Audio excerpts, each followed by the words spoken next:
Hello friend, આપણે નવું એક ચેપ્ટર નંબર 5 કોમ્પ્લેક્સ નંબર એટલે કે સંકર સંખ્યાઓ અને દ્વિઘાત સમીકરણો, સંકર સંખ્યાઓ અને દ્વિઘાત સમીકરણ તો શીખી ગયેલા છે, એનું નામ એવું લખેલું છે અને દ્વિઘાત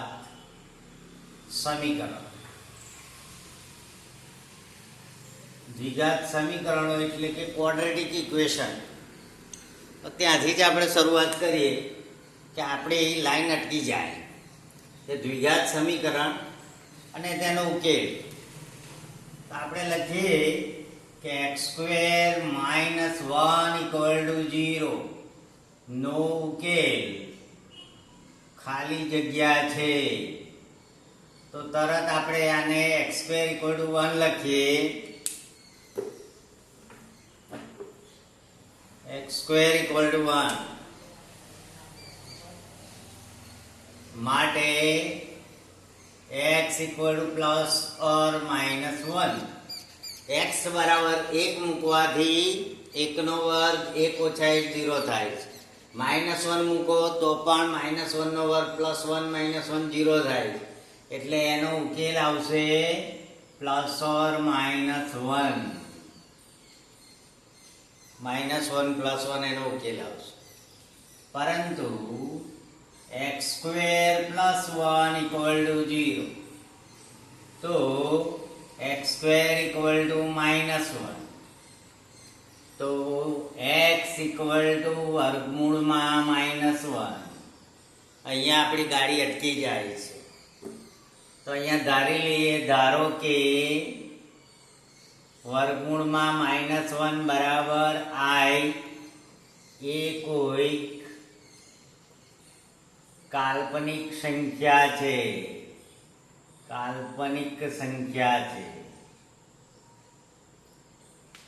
તો therefore i² = -1. રૂટ -1 નું વર્ગમૂળ મળતું નથી, પણ ધારો લઈએ કે ધારો કે વર્ગમૂળ i છે, એક કાલ્પનિક સંખ્યા છે. તો i² = -1 થશે. તો therefore x = i², i થઈ ગયું. એટલે x² = અહીંયા i થયું, i². માટે x² = i² થાય. માટે x = ±i. એટલે ખરેખર તો આપણે દ્વિઘાત સમીકરણમાં જવું જોઈએ કે દ્વિઘાત સમીકરણમાં ax² + bx + c = 0.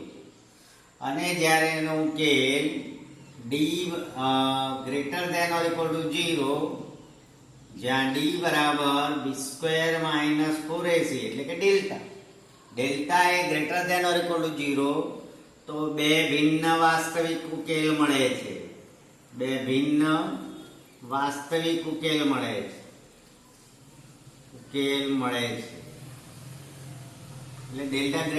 >0 તો બે ભિન્ન વાસ્તવિક ઉકેલ મળે. ડેલ્ટા = 0, ડેલ્ટા >0 અને ડેલ્ટા = 0, તો એક જ ઉકેલ મળે. R માં મળે.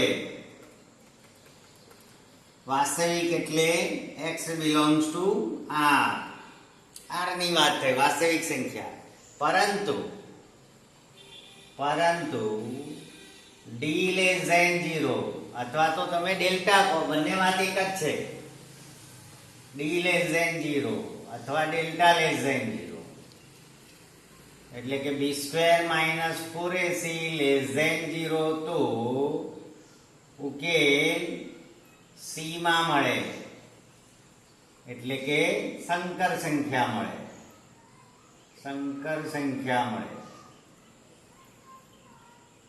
અને એ આપણે અત્યારે શીખી રહ્યા છીએ કે સંકર સંખ્યા મળે તો કયા ઉકેલ મળે.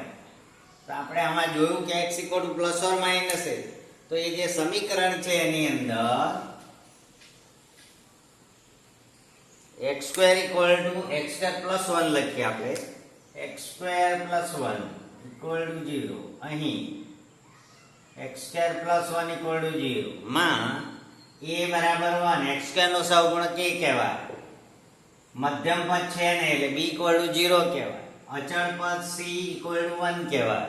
એ x square plus bx plus c સાથે સરખાવવાનું. તો delta d equal to b square minus 4ac.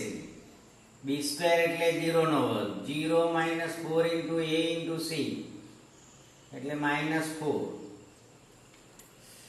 d. હવે એનું લેસ ધેન 0 છે માટે ઉકેલ c માં મળે. 4ac a એટલે 1, b છે ને c પ્લસ 1 માટે ઉકેલ c માં મળે. c માં મળે. હવે ઉકેલ માટે આ જે છે એને માઇનસ d કરી દેવાનું ઇક્વલ ટુ 4 થઈ જાય. અને એવું ન કરવું હોય તો એને d બરાબર 4i² લખી દઈએ છીએ.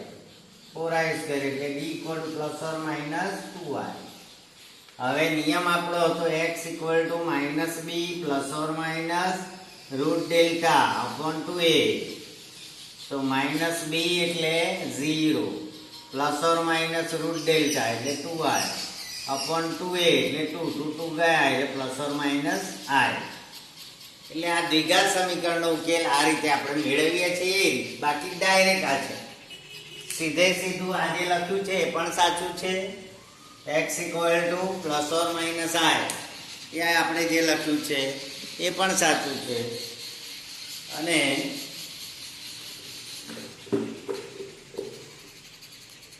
આ રીતે જે જૂની રીત હતી તમારે 10મા ધોરણમાં minus b plus or minus route delta. Delta એટલે કે d. આ ડેલ્ટા લખો કે d લખો બંને સેમ છે એટલે પ્લસ ઓર માઇનસ i. આ બંને રીતે આપણે શોધીશું. તો આપણને અનુકૂળ કયું પડે એટલે એ રાખવાનું છે. તો આ થઈ સંકર સંખ્યા છે, કાલ્પનિક સંખ્યા છે. હવે કઈ સંખ્યા બની આ કે z equal to a plus ib. z equal to a plus ib એ જે છે એ તમારે કાલ્પનિક વાસ્તવિક સંખ્યા થશે.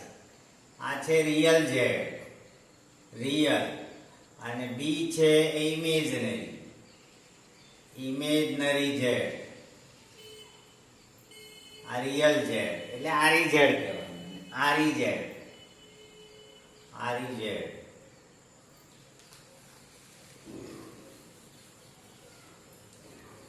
સમજાવ્યું છે ખાલી ને આપણે મેઇન તો આ છે z equal to a plus ib belongs to c કહેવાય. z equal to a plus ib belongs to c. c એટલે complex number. c for complex number.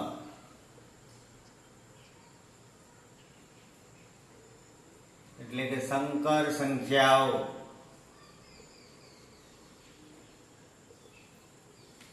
આ રિયલ z એટલે વાસ્તવિક સંખ્યા, વાસ્તવિક ભાગ, વાસ્તવિક ભાગ. અને આ કાલ્પનિક ભાગ, કાલ્પનિક ભાગ. હવે એમાં ખાસ કરીને z equal to a plus ib જે લખવામાં આવે એને સંકર સંખ્યા તરીકે વ્યાખ્યાયિત કરવામાં આવે છે.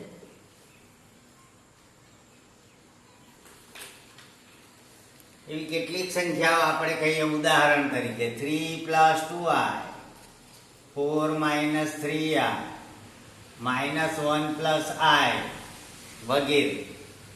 ખાલી i, માઇનસ i, બરાબર. આ બધી કાલ્પનિક સંખ્યા વગેરે આપણે સંકર સંખ્યાઓ છે. વગેરે સંકર સંખ્યાના ઉદાહરણ છે.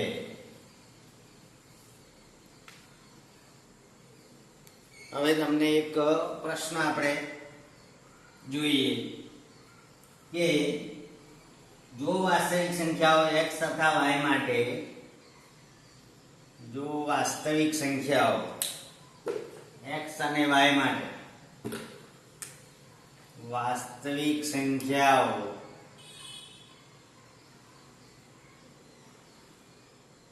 x અને y માટે 4x plus I into 3x minus y equal to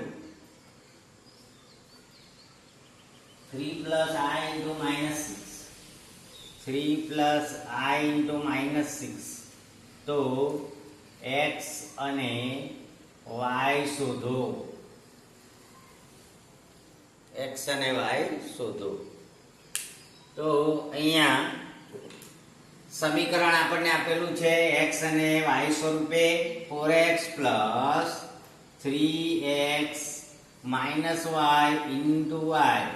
જો આ રીતે લખી દઈએ અને 3 plus minus 6 into y.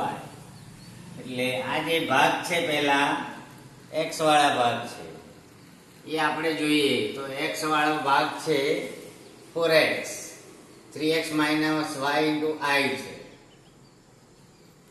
જમણી બાજુ છે 3 plus I into minus 6. તો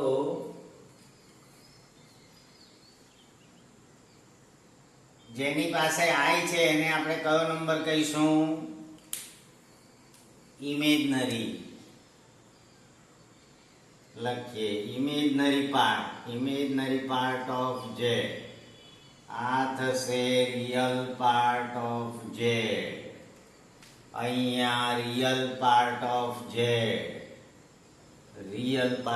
z. આ થશે ઇમેજનરી પાર્ટ ઓફ z. વાસ્તવિક ભાગ અનુરૂપ લખીશું. અનુરૂપ વાસ્તવિક ભાગ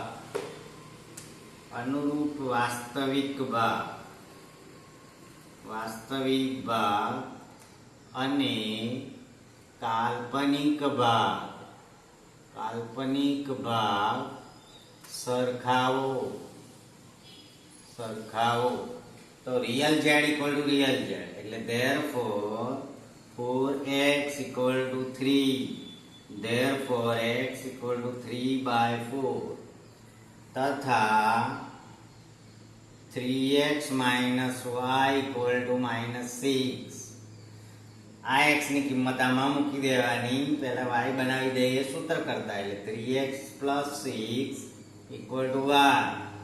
therefore 3 into x ની કિંમત 3/4 plus 6 equal to 1.